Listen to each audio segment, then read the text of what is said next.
Just গ্রকেট। Elon মাস্কের x AI Grok 3 নাকি ঝরঝর করে বলে দিচ্ছে সত্যি কথা। গুগল জেমিনি যে প্রশ্নের উত্তর দিতে পারে না, গ্রক নাকি সেই সমস্ত প্রশ্নেরও উত্তর দিয়ে দিচ্ছে। আর এ নিয়েই তুমুল বিতর্ক, যাকে বলে একেবারে ঠোঁট কাটা। যাকে যা বলার কোনো রকম রাগঢাক না করেই তাই বলছে গ্রক। সমালোচনা করতে ছাড়ছে না নরেন্দ্র মোদী থেকে বিজেপি, ডোনাল্ড ট্রাম্প, এমনকি খোদ ইলন মাস্কেরও। সোশ্যাল মিডিয়া জুড়ে এই এআই চ্যাটবটের সঙ্গে কথা বলার হিড়িক তুঙ্গে। প্রশ্ন ছিল, আচ্ছা গ্রক বলো তো, নরেন্দ্র মোদী নাকি রাহুল গান্ধী, কে বেশি সৎ? গ্রকের উত্তর, রাহুল।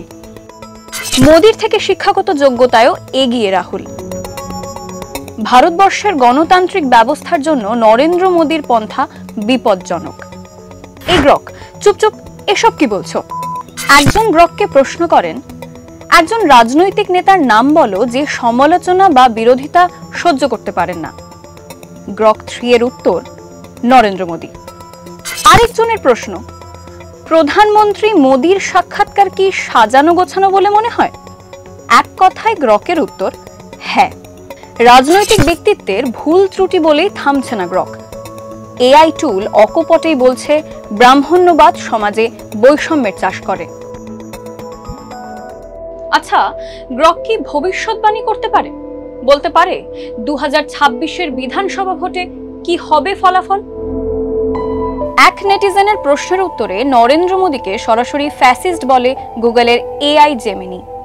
রে করে ওঠে শাসক দল। জেমিনি এআই মডেল ভারতের আইটি আইন অমান্য করছে বলে অভিযোগ ওঠে। শেষ পর্যন্ত ক্ষমা চায় গুগল। ঠোঁট কাটা গ্রকের এই ঝোড়ো ব্যাটিং এর পর কি কেন্দ্র কিছু বলবে? ব্যবস্থা নেবে এলন মাস্কের সংস্থার বিরুদ্ধে? গ্রক নিজেই বলছে সিবিআই ইডি তল্লাশির ভয় ওর নেই। মাস্কের এআই কি সত্যি নির্ভীক, নাকি আসল লক্ষ্য লক্ষ্মী লাভ? আপনি কি মনে করেন?